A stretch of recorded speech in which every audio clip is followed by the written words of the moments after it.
this is Eric Andelin with SimActive. I am the Senior Workflow Specialist. I have again with me my guest speaker, Thomas Barucchi. He's our Photogrammetry Specialist. Go ahead and say hi, Thomas. Yeah, thank you, Eric. Hello, everyone. Very glad to be here with you again today. Nice new features we have there to present. Yes, exactly. So normally we would go into detail on some specific things or some training, but in this case, we've just released version 9.1. It's got a handful of features that our folks have been asking for, so we're really excited to talk about those, and we will go over those in this webinar. So what we're going to talk about, we've added an automatic updates option. We've added some email notification tools so you can monitor your processing outside of standing there in front of the computer and waiting. Also support for new sensors, including the Red Edge P and the Pléiades Neo satellites. And then managing multiple LAS files. Previously, in the previous version, we could ingest one LAS file at a time. Now we can bring in multiple, so we'll go over those as well. And let's start with the automatic updates. You'll know from talking to us, if you call in with a support question, one of the first questions will be, what version are you running? So we thought we would try to help people out here and give them the option to set up automatic updates. So you never have to check, and you can schedule that update. So this should make things a lot easier, folks, to stay up to date with the latest version of the software. Thomas, any comments there? Well, of course, you would need an internet connection, so we can each time we reach the delay, like the frequency you set up, then we can go online and then check if there's an update available. So if you guys use some offline versions of the software, then you would probably have to manually connect to internet to run this automatic update. But other than that, it's very straightforward. So yeah, so a feature that is just kind of some background work that we needed to do to make sure that our customers were working with the latest version of the software. So we've got that taken care of. That's included in the latest version. Absolutely. The next thing we've added is email notifications. And this is one that I've been a big fan of in hoping we could get soon, and it has been requested by a handful of folks that are using the software. And mainly this is, when you're running, say, multiple projects, or you're kicking things off at night or over the weekend, make use of that time. You don't have to spend your time coming back to the computer to check it and see if things are done. What we've done is we've created the tools to allow you to set up email notification, and you can see here on the left side of the screen, this is how you would set it up, and we'll go into more detail when we do the live portion of the demo. But simply get your server settings in there, put your email address in, your password, so it knows how to send you the emails, and then put your recipients. In this case, the test emails were to myself. And then what you get is on the right side of the screen, which is an output email. And you can have that for every part of the processing, or you can have it for the finish of the processing. It's up to you. And a nice feature is that when, for example, it goes through AT, it'll also send you the quality report as well. So again, you don't have to be monitoring your workstation while the processing is going on. Further to that, if you have the ability with your cellular provider, you can also have these sent as text messages to you. So that's a nice feature as well. And Thomas will go over this in just a bit. Next, we've added a few sensors that we now support. So the MikaSense Red Edge, which is their latest sensor, and it's packed full of features. It does the synchronized capture of RGB imagery and multispectral imagery. So you're going to get a tighter solution there. And then also the spatial resolution has become a lot better than from the previous version. So you're looking at about 2 centimeter spatial resolution from, you know, a flying height of say 60 meters. So when you're now, you know, out there in the agricultural areas and you're inspecting your oranges or your fruits, not only can you identify them, but you can also, you know, even visually identify some of the health with that type of accuracy. Thomas, any input to that? Yeah, maybe the fact that now that they have included a panchromatic band in the sensor, so it's actually the central sensor we see on the camera body.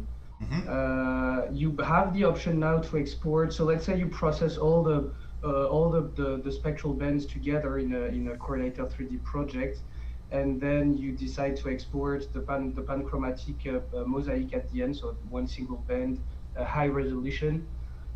You will be able to do some pan sharpening. So you would be able now to you will be able now to combine and to pan sharpen your lower resolution multispectral mosaic using the panchromatic one.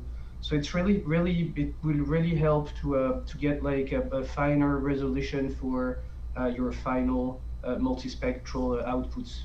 So very handful, I would say. Quite a nice improve from the Red Edge camera. Yeah, very good. And we have also included support now for the Pléiades Neo satellite sensors. So these are a group of 4 optical sensors that are, you know, currently in orbit and moving, and you know, they can redirect them as far as positioning and so forth quite easily. Right now, each one collects about 500,000 kilometers per day at 30 centimeter resolution, and that can be improved a little bit, but we've just added support for this, and we'll be talking about this, you know, probably in additional webinars, but for now we just wanted to make sure that everybody knew it's available. So we do now, again, we support many satellites out there, probably more than anywhere else, and you know, this is just an addition to the fleet. Any comment there, Thomas? Yeah, as you just mentioned, Eric will probably process a few projects with this new satellite, and then record a full webinar in the coming weeks or month, because this is quite a recent satellite constellation. I think they completed like a few months ago the launch of the 4th of the satellite. So this data is quite new. We're trying to like talk with Airbus space agency so they can share some data, and we can generate like I mean, process some projects for you guys, so we'll have a bit more material to present.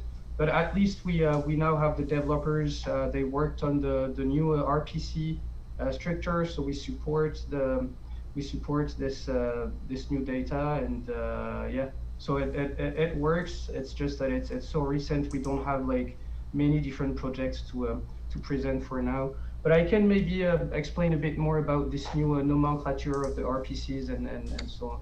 Yeah. During the demo. Again, I just think that it's important that folks know that, you know, we're wide spectrum. You know, right now it seems like the hot new thing is drones, and it certainly is a decent portion of our users and the market.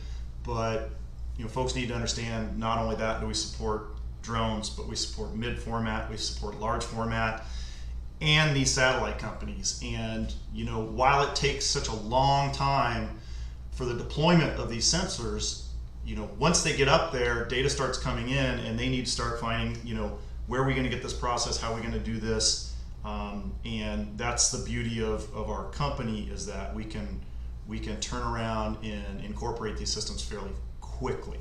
So with that, I think what I'll do is I'll hand it over to you, and we can talk about Sure. these new features actually in the software. So let me send that over to you. And I'm going to make you the presenter. There you go. You have it. Yeah, perfect. So let me just pick the right screen, which is this one here.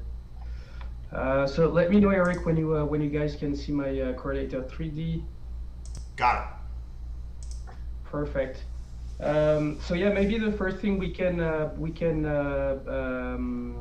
show is this new option you have. If you go into File and then General Settings, there is a new section here at the bottom of the General Settings window, which is called Email Notifications. So as you mentioned earlier during the demo, you can set, so if you click on like on process completion, this will open the email configuration window, and then you can enter your email server address here. So this is an information you can get fairly easily if you look at the settings of your email service. And then the encryption, this like we have like just like the most standard, I would say, encryption options for emails, which is the start TLS, and then we have the SSL TLS option too. The port, again, you can set the port depending on your settings, and then of course your email credentials, and then you can add a list of. I think we don't have any limitation in terms of recipients you can add here. So once you have entered all your parameters, you can send a test email, and then you will just like be able to check if everything works. So once this has been set up, you can then start running your processings, and then once we complete, you have two options actually. You can send an update like an email either per script or per process. So if you go per script, then once the script will be completed, it will send an email to the different recipients you have added. If you go per process, then each time you complete a module, for instance, it will then send an update email to the recipients. So you have like these two options there. And then we also have this automatic update option. So again, the same window as the one we had on Eric's slide. You can check the frequency of like when do we do the automatic update check, and then you have three options. Do not check for updates automatically. So this is kind of like the default option. Check and prompt me to download and install updates.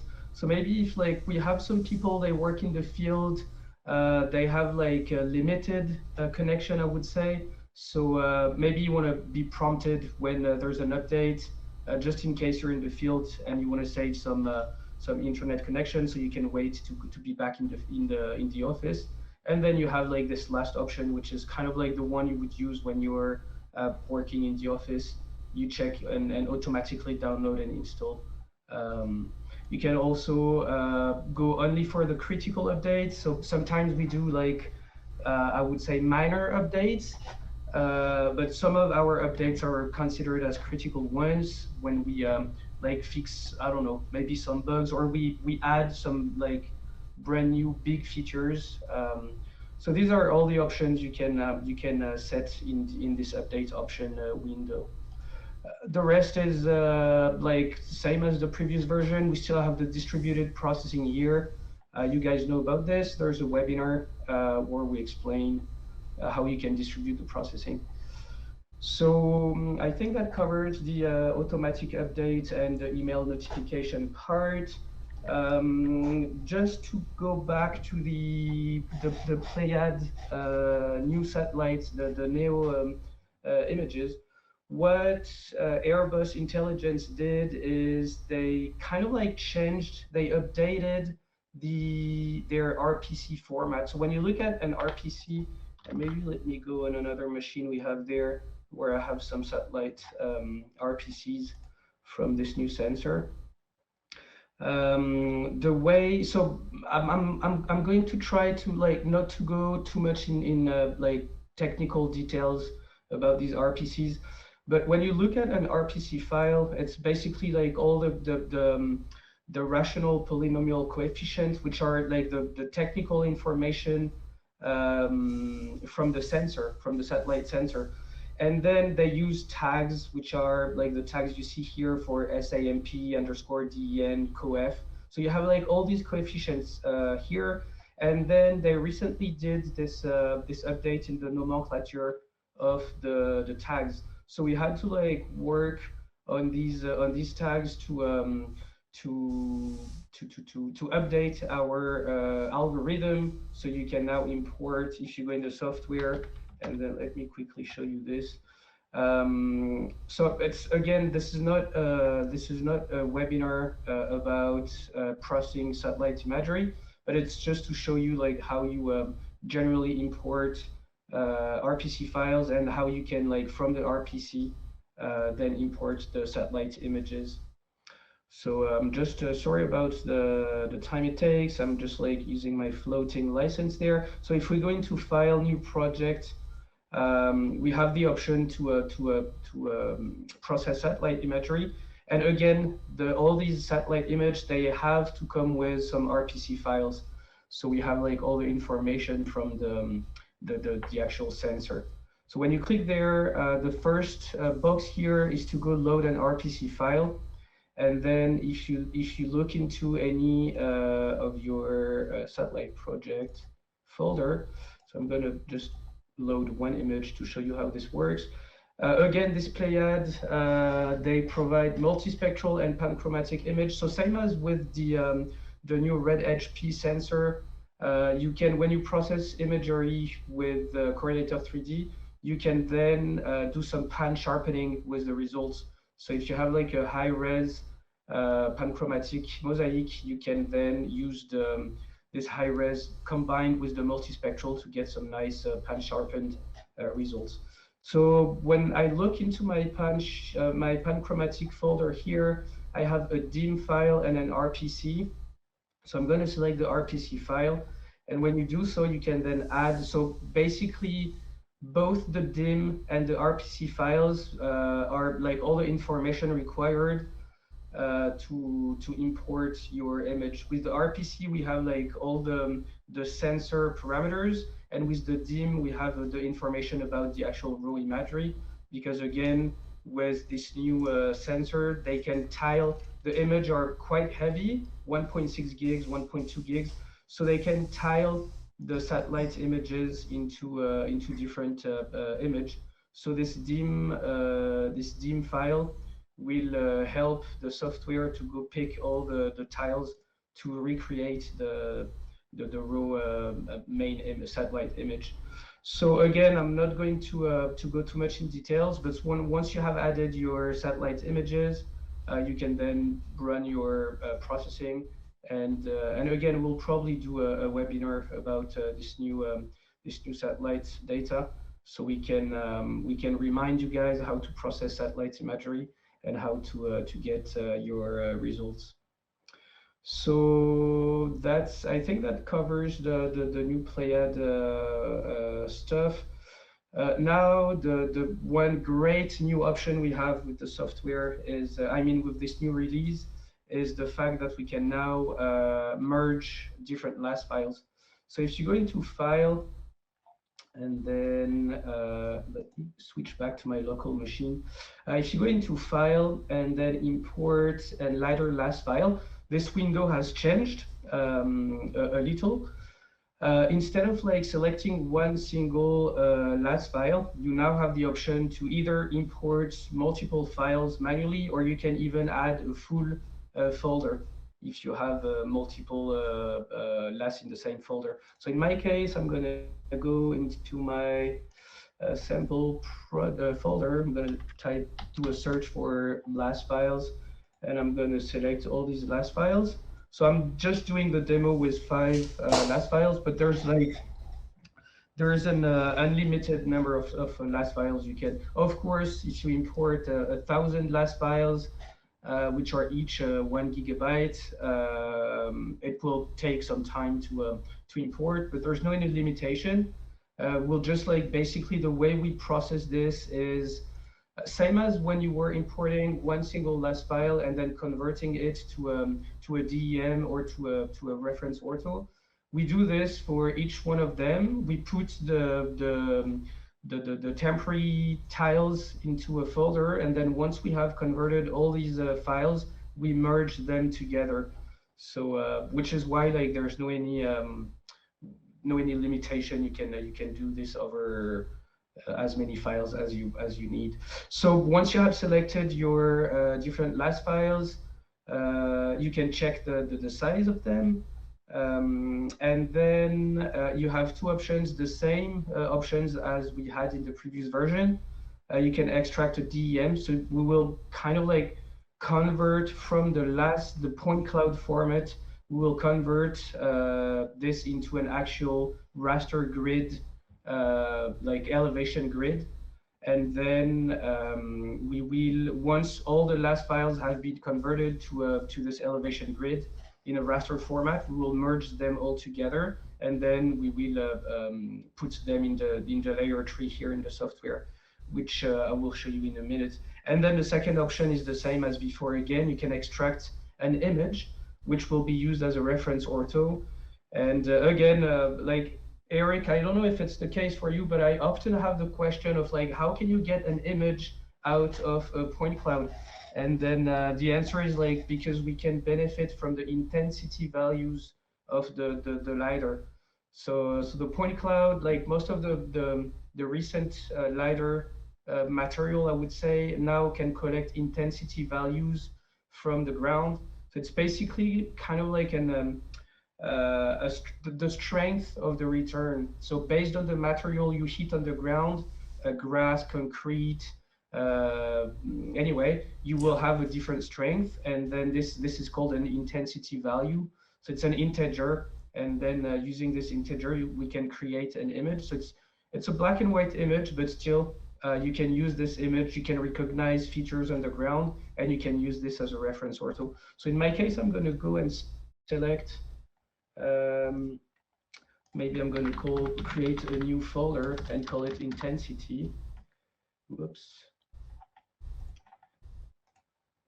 Rename intensity, and I'm going to use this folder to put my my reference image. So maybe intensity mosaic is a good name.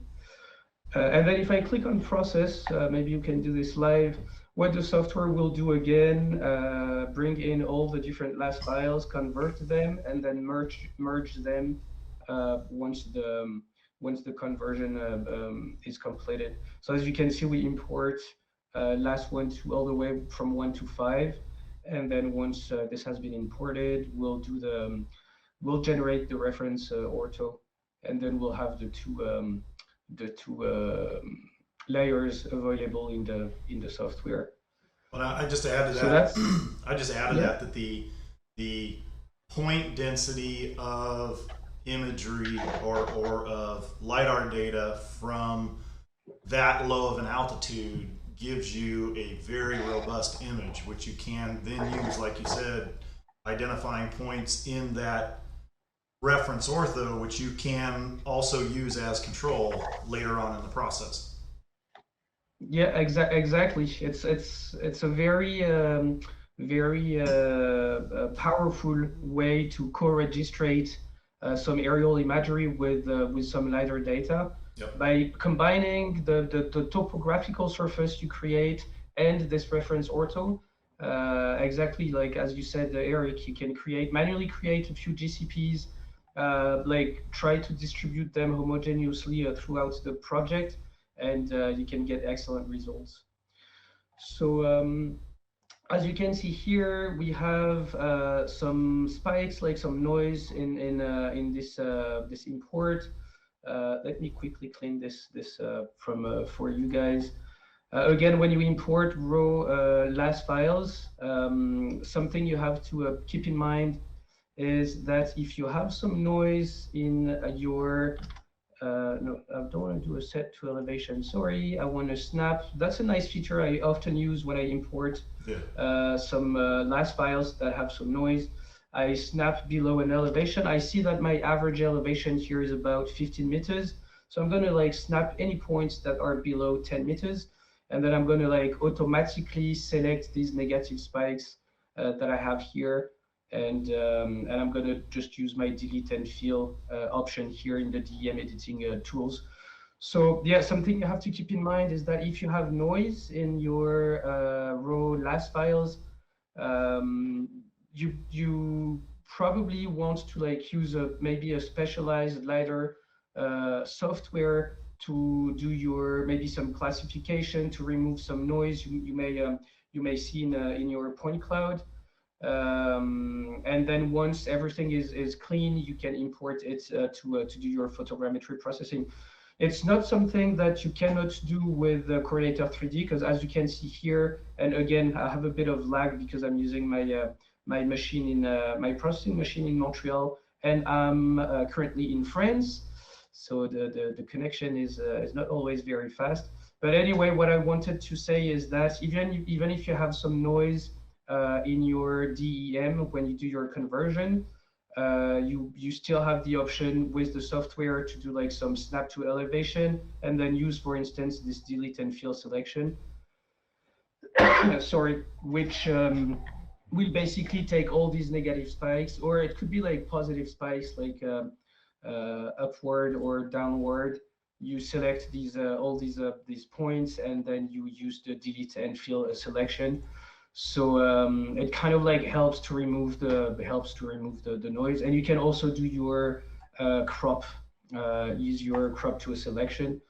So a bit of manual editing, but at the end you have like you have a nice topographical surface that you can use combined with the reference ortho to co-registrate your imagery. So going back to merging your LAS files, once you have generated a mosaic with your project. So let me go and load my mosaic folder here. So you do your photogrammetry processing, you generate a mosaic, and then what if you want to colorize your point clouds? You know that if you load the raw LAS files here, so I'm going to take one, maybe number 5. When you load a point cloud in the software, so as you can see, I have my point cloud here. It's just like a standard point cloud with some XYZ coordinates, but you don't have any color. You don't have any RGB values for each of these points. We have an option to colorize the point cloud in the software, which is here, but we're still working on this one to let you, in the GUI, let you colorize multiple LAS files, but it's not something available yet. So the workaround, like the way you could, if you have like multiple LAS files that you want to colorize, a nice option we have is by using some scripts. Because we have some scripting options with the software, you can loop through the different LAS files and then use this mosaic you have generated for your project to colorize your LAS files. And the way to do this, it's very easy, actually. What you can do is, so again, this is as it's just like as a demo today. So it's I've tried to like keep things very easy and very easy to understand. We have 5 different folders, each one of them starting with a 00 and then a number going from 1 to 5. And in each one of these folders, you have one LAS file, and then you have a script file. And if you look at the script file, it's always the same one. It's just like the point cloud colorization option we have in the script. Again, if you guys want to find all the options in the scripting we have with the software, in the installation folder of Correlator3D, there is a template of a script, and we have like all the options available that you can use if you want to script. So here, what we want to do is a point cloud colorization. Input point cloud will be my 001 LAS, and then the block definition file, which is the mosaic file, will be my mosaic, the one you see here. What else? The output point cloud will be in my 001 folder, and it's going to call 001 underscore colorized last file. And then you can assign some band, some spectral band in case you want to use different order for the spectral band in the colorization. So now that you've seen how simple the script is, the only thing you need is a small batch file that will basically just like loop through the different subfolders we have here. And if I look at my go.bat file here, again, I'm not going too much, like, I don't want to be like too technical. Again, we have a nice webinar about scripting, but this is just a 4 comment that will loop through all the folders starting with 00. And then when you enter one of these folders starting with 00, you call another script, another batch file, which is the run.bat. And this guy is simply opening Correlator3D. So I call Correlator3D, and then I call my SPT, which is my script file. So each time I enter a new folder, I call the corresponding script file. And if we quickly test this live, I am going to close Correlator3D here because you cannot run a script and the GUI at the same time. So if I go into, let me close this guy here. If I go into my D drive, so D, and then I call my go.bat file, you will see that what we're doing is we're entering the folder 001 here, and then in this folder we see that there is a small script file. Maybe you can use the same, yeah, of course you can use the same script file because you're colorizing each one of these last files using the same mosaic. So and then yeah, now we see that the software has been opened, and then we're running the script 001. We're starting the point cloud colorization. 001 has been completed, and then we switch to 002. So this way we can loop through all the different folders and then colorize our last files. So again, this option is available by using some script. It could be included in the GUI in a future version in case you want to do this colorization of the multiple last files straight in the GUI. So now that we have the 001 completed, if I enter this folder, you will see that I have a colorized last file. And if I move back to the software, so let me just wait until I have 001 and 002 completed, and I will just cancel the command, the prompt. Okay, we're good. So now that we have generated 2 or 3 colorized point clouds, we can check in the software the results.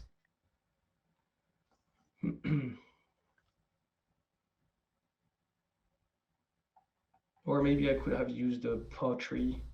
Anyway, it's the same. So right now, you can still do this manually in the GUI. You're just going to do it individually one at a time. Yeah, exactly. Yeah. It works the same. It's just that we don't have like any batch processing, like Right. batch colorization available yet. So yeah, you still have the option to write a simple script in a few minutes, and then to loop through the different folders where you have your last files. And I think I opened Correlator on the wrong machine. Yeah, all good. So now if I go into my point cloud category, I click on the plus sign and I go pick this this colorized last. Then we import the point cloud. So as we can see, our point cloud has been colorized. So this is again like what we do is with the mosaic we have. Let me go get the mosaic back. What the algorithm does is it will basically look at each individual points from the last file and then try to find the closest RGB value, the closest cell from the mosaic, and then use this the RGB value to colorize the point cloud. So So yeah, as you can see, we have a nice colorized point cloud here. It's the same if I bring in the second one we have processed. Um, so yeah, I think this kind of like shows these new options we have to when you want to colorize. Well, first to merge multiple LAS files. This is something that has been required quite a few times. You know, when you process like large sectors, of course, you won't generate one single LAS file, so you will probably have multiple, let's say, tiles of your LiDAR data. So instead of like in the previous versions, you would have to like use a third-party software to either merge all the LAS files, but again, you end up having like gigantic, enormous, like very heavy files.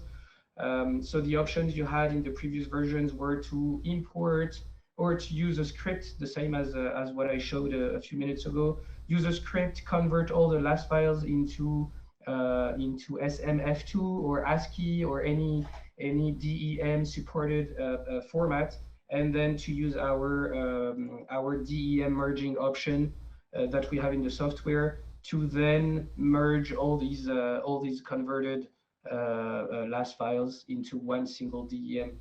So the good news is that now you can do this all at once, like all at the same time. So yeah, so I don't know, Eric, if you have any more comments about these new last options we have, but I think on my side, it kind of like shows for the live demo shows the different options. Yeah, just I had a couple of comments and just specifically about LAS files. Like you mentioned, you could have in the past merged those DEMs together to create one file. Um, and of course, externally, you could also have merged the LAS files together. That becomes a challenge, especially as they get larger, to do so. So having the ability to import multiple LAS files is a pretty big deal here. The other Yeah, thing is way more effective. yeah. Exactly. And then the other thing is when we talked about it, when you first import the data, many organizations that you're supplying LAS information to do not want you to delete any points. Therefore, this is why we end up with spikes and bird strikes and things like that on import, is because you haven't classified those out. And therefore, when it comes into Correlator3D, it just sees a point, it adds the point. We have the tools as Thomas was showing for you. There's actually multiple ways to eliminate those points from the DSM that we generate. Again, by selecting them either above or below a specific altitude, and then just selecting those and deleting them. It doesn't actually delete them in your LAS file, it just deletes them in the DSM that we generate here. Then that makes it easier for you to use that digital elevation model in the other parts of processing when you're doing the orthorectification and when you're doing the mosaicing. Obviously, without those spikes, your results are going to be much better. When you then go to colorize the point cloud, again, you're going to be importing that point cloud again to do the colorization. It's going to import that raw point cloud. Those spikes are still there. You'll see they're still there. But when we colorize them, it's not an issue. So all we're doing is broadcasting the color from the mosaic down to the nearest point. And then now you have that colorized as well. So don't feel like when you bring in your LAS files, there's an issue with them because of the spikes. That's natural. That's a effect of the acquisition. It's just that when you bring that in and you create that into a raster surface, we have to deal with that. So just keep that in mind. So I think we solved that pretty well.